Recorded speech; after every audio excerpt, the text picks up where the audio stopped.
കഴിഞ്ഞ കുറച്ച് ദിവസങ്ങൾക്ക് മുമ്പ് ജെയിംസ് വടക്കൻ എന്ന് പറയുന്ന ഒരു വ്യക്തി ഹൈക്കോടതിയിൽ ഒരു കേസുമായിട്ട് പോയിരുന്നു. ആ ഒരു കേസിന്റെ നിജസ്ഥിതി എന്തെന്നാൽ, വയനാട് ഉരുൾപൊട്ടൽ കഴിഞ്ഞതിന് ശേഷം മുഖ്യമന്ത്രി പിണറായി വിജയന്റെ ദുരിതാശ്വാസ നിധി ഫണ്ടിനെ ചൊല്ലിയിട്ടുള്ള ഒരു കേസായിരുന്നു. അത് എന്തിനു വേണ്ടി വിനിയോഗിക്കുന്നു, അത് എങ്ങനെയൊക്കെ വിനിയോഗിക്കുന്നു എന്ന് ചൂണ്ടിക്കാട്ടിക്കൊണ്ട് ഒരു കേസിനായിട്ട് ജെയിംസ് വടക്കൻ ഹൈക്കോടതിയിലേക്ക് പോയി. അതിന് കൃത്യമായിട്ടൊരു കണക്ക് വേണമെന്ന് ഹൈക്കോടതി പറഞ്ഞപ്പോൾ ഭരണ സർക്കാർ ഒരു കണക്ക് തയ്യാറാക്കി കൊടുത്തു. ആ ഒരു കണക്ക് കേരള സമൂഹത്തിന് ഒന്നാകെ ഞെട്ടിക്കുന്ന കണക്കായിരുന്നു. ആ കണക്കിനെ പറ്റി നമ്മൾ കഴിഞ്ഞ ദിവസം സംസാരിച്ചതാണ്. ഒറ്റ നോട്ടത്തിൽ ഒരു സാധാരണക്കാരൻ കണ്ടു കഴിഞ്ഞാൽ പക്കാ തട്ടിപ്പ് എന്ന് നമുക്ക് തുറന്നു പറയാൻ പറ്റുന്ന രീതിയിലുള്ള കണക്കായിരുന്നു. എന്തായാലും ആ കണക്കിന്റെ ജസ്റ്റ് നമുക്കൊന്ന് നോക്കാം. താമസം 15 കോടി, ഗതാഗതം നമ്മുടെ ഈ വാളണ്ടിയേഴ്സ്മാരെ അങ്ങോട്ടും ഇങ്ങോട്ടൊക്കെ കൊണ്ടുപോയെന്ന് പറഞ്ഞൊരു 4 കോടി, ജനറേറ്റർ ഒരു 7 കോടി, വസ്ത്രം 11 കോടി, ഭക്ഷണം വെള്ളം 10 കോടി, ടോർച്ച് കൂടെ റെയിൻകോട്ട് 2 കോടി 98 ലക്ഷം രൂപ, അതുപോലെ അങ്ങനെ ബെയിലി പാലം 1 കോടി രൂപ, അതുപോലെ തന്നെ മൃതദേഹങ്ങൾ സംസ്കരിക്കാനായിട്ട് 2 കോടി 76 ലക്ഷത്തി 75,000 രൂപ, 359 മൃതദേഹങ്ങളാണ് സംസ്കരിച്ച് എന്ന് പറയുന്നത്. ഒരു മൃതദേഹത്തിന് 75,000 രൂപ ചെലവ് എന്ന രീതിയിലാണ് ഈ സത്യവാങ്മൂലം ഈ പറഞ്ഞ ഹൈക്കോടതിയിലേക്ക് സമർപ്പിച്ചത്. അപ്പോൾ ജെയിംസ് വടക്കൻ കൊടുത്ത കേസിന് സത്യവാങ്മൂലമായിട്ട് കണക്ക് രേഖപ്പെടുത്തി ഹൈക്കോടതിയെ സമർപ്പിച്ച ഈ കണക്കിനെ ചൊല്ലിയിട്ടുള്ള തർക്കം അതിങ്ങനെ മൂർജിതാവസ്ഥയിലേക്ക് പൊയ്ക്കൊണ്ടിരിക്കുകയാണ്. നമ്മൾ അതിനെപ്പറ്റി കഴിഞ്ഞ ദിവസം സംസാരിച്ചതാണ്. ഞാൻ ഇതിനെപ്പറ്റി കൂടുതൽ തിരക്കിയപ്പോൾ എനിക്ക് മനസ്സിലായ ഒരു കാര്യമുണ്ട്.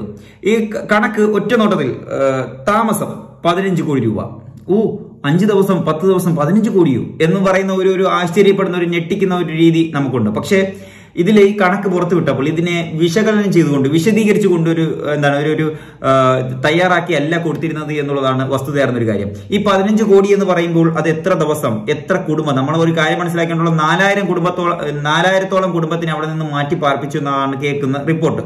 അപ്പം എത്ര ദിവസം, ഏതൊക്കെ കുടുംബം, എങ്ങനെയൊക്കെ താമസ സൗകര്യം എന്നുള്ള ഒരു വലിയ രീതിയിലുള്ള ഒരു വിശദീകരണം അവിടെ ഉണ്ട്. അതുകൊണ്ട് തന്നെ നമുക്ക് ആ ഒരു 15 കോടിയെ എങ്ങനെയൊക്കെ കൊണ്ടുവന്നാലേ അവിടെ എത്തിക്കാൻ കഴിയുമെന്നുള്ളതാണ് വസ്തുതയാർന്ന മറ്റൊരു കാര്യം. അതുപോലെ തന്നെ ഈ പറയുന്ന കണക്ക് ഭക്ഷണം വെള്ളം 10 കോടി രൂപ. 10 കോടി എന്ന് പറഞ്ഞാൽ ഒരു നേരത്തെ ഭക്ഷണമോ 5 ദിവസമോ 10 ദിവസമോ ഒന്നുമല്ല. നമുക്കറിയാം നീണ്ട ഒരു പ്രക്രിയ ആയിരുന്നു അവിടെയുള്ള ഒരു ദുരന്തം നടന്ന ഭൂമിയെ എങ്ങനെയെങ്കിലും അവിടെയുള്ള ജനങ്ങൾ അതിജീവിച്ചു വന്നത്. അത് നമ്മൾക്ക് എല്ലാവർക്കും നമ്മളത് ദൃശ്യത്തിലൂടെ കണ്ടതാണ്. അപ്പോൾ ഇത് ഇങ്ങനെ വലിയ രീതിയിലുള്ള ചോദ്യം ചെയ്തുകൊണ്ട് നമ്മളിങ്ങനെ എല്ലാവരും കുറ്റം പറഞ്ഞു. സ്വാഭാവികം ഞാനും പറഞ്ഞു ഇത് എന്തൊരു കണക്ക് എന്നുള്ള ഒരു ചോദ്യം ഞാനും ഉന്നയിച്ചു. പക്ഷേ എനിക്കിവിടെ ഒരു കാര്യം ചോദിക്കാനുള്ളത്, 36 ദിവസമായി, ഇന്നേക്ക് 36 ദിവസം കഴിഞ്ഞിട്ട് ഈ നരേന്ദ്രമോദി സർക്കാർ, കേന്ദ്ര സർക്കാർ നമ്മുടെ വയനാട് വന്ന് സന്ദർശിച്ചിട്ട് പോയിട്ട് എന്തെങ്കിലും ഒരു പാക്കേജ് അനുവദിച്ചിട്ടുണ്ടോ എന്ന് ആരെങ്കിലും തിരക്കിയിട്ടുണ്ടോ? ഏതെങ്കിലും ഒരു ആദ്യ ഗഡു എന്ന രീതിയിൽ എങ്ങനെയെങ്കിലും ഒരു ഫണ്ട് അനുവദിച്ചതായിട്ട് അറിഞ്ഞോ? അങ്ങനെ ഒരു സംഭവം ഉണ്ടായിട്ടില്ല. നമ്മുടെ സംസ്ഥാനത്തുള്ള എല്ലാവരും, പ്രതിപക്ഷവും ഭരണപക്ഷവും എല്ലാവരും കൂടെ ആയിട്ട് ഒരുമിച്ച് പറഞ്ഞു ഇത് ദേശീയ ദുരന്തമായിട്ട് കാണണമെന്ന് കേന്ദ്ര സർക്കാരിനോട് പറഞ്ഞിട്ട് ഈ കാര്യം നമ്മുടെ സഹമന്ത്രിമാരിവിടെ ഉണ്ടായിട്ട്, കേന്ദ്ര സഹമന്ത്രിമാരിവിടെ ഉണ്ടായിട്ട് ഇതിനെ ഒരു ദേശീയ ദുരന്തമായിട്ട് കാണാൻ കേന്ദ്ര സർക്കാർ തയ്യാറെടുത്തോ? ഇല്ല. ഇതിനെ ഒരു പ്രകൃതി ദുരന്ത വേറൊരു പദ്ധതി അല്ലെങ്കിൽ ഒരു പാക്കേജ് അനുവദിക്കുന്ന രീതിയിൽ ഒരു പദ്ധതി വന്നോ? ഇല്ല. അതുപോലെ തന്നെ 2018 കൊണ്ടുവന്നിട്ടുള്ള പ്രളയ നിവാരണ പദ്ധതി എന്ന് പറയുന്ന സംസ്ഥാന സർക്കാർ നീക്കി വെച്ചിരുന്ന ഒരു പദ്ധതി, അതിൽ കേന്ദ്രം കൂടി ഉൾപ്പെട്ടുകൊണ്ട് നടപ്പാക്കേണ്ട ഈ പദ്ധതിയിലേക്ക് എന്തെങ്കിലും ഒരു കാര്യങ്ങൾ കേന്ദ്ര സർക്കാർ ഈ ഒരു സംഭവം കണ്ടിട്ടെങ്കിലും വന്നോ? അതില്ല. അങ്ങനെ ഒരു കാര്യവും കേന്ദ്ര സർക്കാർ ചെയ്തിട്ടില്ല. അപ്പോൾ അങ്ങനെ ഇരിക്കുന്ന ഒരു സാഹചര്യത്തിൽ എങ്ങനെയാണ് സംസ്ഥാന സർക്കാർ കേന്ദ്ര സർക്കാരിന്റെ കയ്യിൽ നിന്ന് ഒരു ഫണ്ട് വാങ്ങിയെടുക്കുക എന്ന് പറയുന്നത് വലിയ രീതിയിലുള്ള ഒരു ടാസ്ക് തന്നെയാണ്. വലിയ രീതിയിലുള്ള ഒരു അജണ്ട, ഒരു വലിയ രീതിയിലുള്ള ഒരു പ്രക്രിയ ആയിട്ടാണ് ഇതിനെ മാറുന്നത്.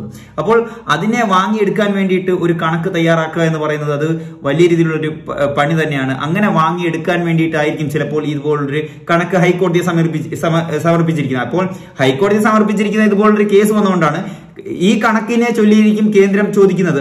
അന്ന് ഹൈക്കോടതിയിൽ അത്രയാണല്ലോ ചോദിച്ചത്, അന്നേരം ഞങ്ങളുടെ അടുത്ത് ഇത്രയാണല്ലോ ചോദിക്കുന്നത് എന്ന് പറയുന്ന ഒരു തർക്കം വരാതിരിക്കാനാണ് ഇത് കയറ്റി വെച്ചിരിക്കുന്നത് എന്നാണ് എന്റെ വ്യക്തിപരമായിട്ടുള്ള ഒരു അഭിപ്രായം. എന്തായാലും ദേശീയ ദുരന്തമായിട്ട് കണ്ടു കഴിഞ്ഞാൽ നമുക്കറിയാം സംസ്ഥാന സർക്കാരിന് നല്ലൊരു വിഹിതം, നല്ലൊരു ഫണ്ട്, നല്ലൊരു പാക്കേജ് കേന്ദ്ര സർക്കാർ നൽകണം. നമുക്ക് ബീഹാറിലോട്ടൊന്ന് പോയി നോക്കാം. ബീഹാറിൽ നിരവധി പാലങ്ങൾ ഇടിഞ്ഞതും അടിക്കടി പ്രകൃതി ദുരന്തം ഉണ്ടാകുന്ന ഒരു സംസ്ഥാനമാണ് ബീഹാർ.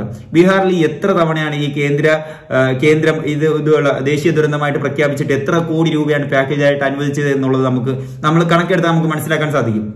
ഇപ്രാവശ്യത്തെ ബഡ്ജറ്റ് അവതരണത്തിൽ വരെയും നിർമ്മല സീതാരാമൻ അത് പ്രഖ്യാപിച്ചതാണ്.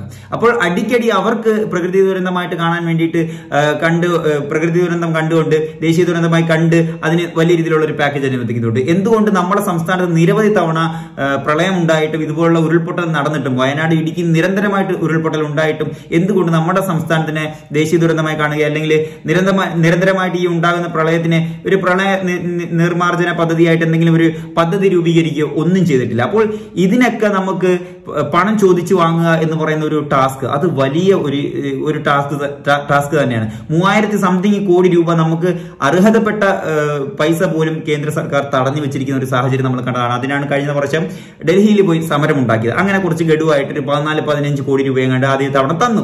അപ്പം 3000 സംതിങ് കോടി രൂപ തരാനുള്ളതായിട്ട് കിടക്കുന്ന ഒരു സത്യസന്ധമായിട്ടുള്ള ഒരു കാര്യം അർഹതപ്പെട്ട് തരാതിരിക്കുന്ന ഈ ഒരു സാഹചര്യത്തിൽ ഇതുപോലൊരു ദുരന്തം നടന്നിട്ട് അതിന് പോലും 36 ദിവസമായിട്ടും മൗനം പാലിക്കുന്ന കേന്ദ്ര സർക്കാരിനോട് എങ്ങനെയാണ് പണം വാങ്ങിയെടുക്കുന്നത്? അതിനു വേണ്ടിയിട്ട് ഒരു കണക്ക് രേഖപ്പെടുത്തിയേ പറ്റത്തുള്ളൂ. അപ്പോൾ ആ ഒരു കണക്കിന് വേണ്ടിയിട്ട് മാത്രമാണ്, ആ ഒരു കേന്ദ്ര സർക്കാരിന്റെ കയ്യിൽ നിന്ന് വാങ്ങിയെടുക്കാൻ വേണ്ടിയിട്ട് മാത്രമാണ് ഇതുപോലുള്ള ഒരു ആദ്യത്തെ ഒരു കണക്കായിട്ട് ഹൈക്കോടതിയെ സമർപ്പിച്ചിരിക്കുന്നത്. എനിക്ക് ആദ്യമേയൊക്കെ വലിയ രീതിയിലുള്ള ഒരു ആശ്ചര്യമുണ്ടായിരുന്നു ഈ കണക്ക് കേട്ടപ്പോൾ. പക്ഷെ പിന്നീട് ഞാൻ കുറച്ച് കാര്യങ്ങൾ മനസ്സിലാക്കിയപ്പോൾ എനിക്ക് മനസ്സിലായി ഇത് വലിയൊരു ഒരു അജണ്ടയാണ്. കേന്ദ്ര സർക്കാർ എപ്പോഴും അവർക്ക് കിട്ടാത്ത സംസ്ഥാനങ്ങളോട് ഒരു അവഗണന കാണിക്കുന്നത് വലിയ രീതിയിലുള്ള ഒരു അവർക്ക് സംസ്ഥാന സർക്കാരിനെ താഴെ ഇറക്കാൻ വേണ്ടിയിട്ടുള്ള ഒരു പ്രക്രിയയായിട്ടാണ് അവരതിനെ കാണുന്നത്. അതുകൊണ്ട് ഇതിനെ നമുക്ക് ഒരിക്കലും സംസ്ഥാന സർക്കാരിനെ കുറ്റം പറയാൻ ഒക്കില്ല എന്ന് നമുക്ക് ഉറപ്പിക്കാം. തട്ടിപ്പും വെട്ടിപ്പും നടത്തുന്ന ഏത് സർക്കാരിനെതിരെയും നമ്മൾ ചോദ്യം ചെയ്യുക, കണക്കുകൾ പുറത്തിടുക എന്ന് പറയുന്നത് അത് നല്ലൊരു കാര്യമാണ്. അത് നിരന്തരമായിട്ട് നമ്മൾ ഉന്നയിച്ചു കൊണ്ടിരിക്കുന്ന ഒരു ഭാഗത്ത്. പക്ഷെ ഈ പറഞ്ഞ കാര്യം കേന്ദ്ര സർക്കാർ അവഗണിക്കുന്നതിനെ കുറിച്ച് നമ്മൾ എവിടെയെങ്കിലും വിടുന്നുണ്ടോ? നമ്മുടെ ഭരണ സർക്കാരിനെ കുറ്റം പറയുമ്പോൾ പ്രതിപക്ഷം എന്തുകൊണ്ട് കേന്ദ്ര സർക്കാരിനെ കുറ്റം പറയുന്നില്ല? ഈ പറയുന്ന അടുത്ത 2026 നിയമസഭാ തെരഞ്ഞെടുപ്പിൽ ഇപ്പോൾ UDF വന്നു കഴിഞ്ഞാൽ കേന്ദ്ര സർക്കാർ ഒന്നും തരുന്നില്ല എന്ന് പറയില്ലേ? കർണാടകയിൽ കഴിഞ്ഞ തവണ ഇരുന്നത് BJP സർക്കാരായിരുന്നു, ഇത്തവണ ഇരിക്കുന്നത് കോൺഗ്രസ് സർക്കാരാണ്. കോൺഗ്രസ് സർക്കാർ പിണറായി വിജയന്റെ കൂടെയാണ് ഡൽഹിയിൽ ഇരുന്നും സമരം ചെയ്തത്. എന്തിനു വേണ്ടിയിട്ടായിരുന്നു? അവർക്ക് അർഹതപ്പെട്ട ഫണ്ട് കൊടുക്കുന്നില്ല എന്ന് പറഞ്ഞിട്ടായിരുന്നു സമരം ചെയ്തത്.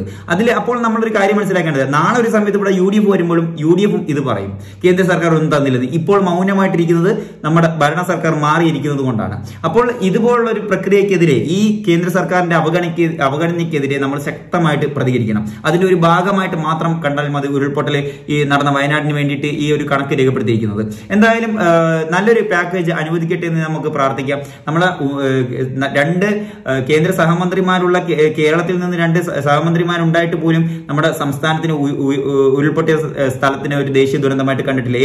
ഇന്ത്യയിൽ ഏറ്റവും കൂടുതൽ പേർ മരണപ്പെട്ട ഒരു ദുരന്തമായിട്ട് പോലും അതൊരു ദേശീയ ദുരന്തമായിട്ട് കണ്ടിട്ടില്ല, ഇതുവരെയും കണ്ടിട്ടില്ല.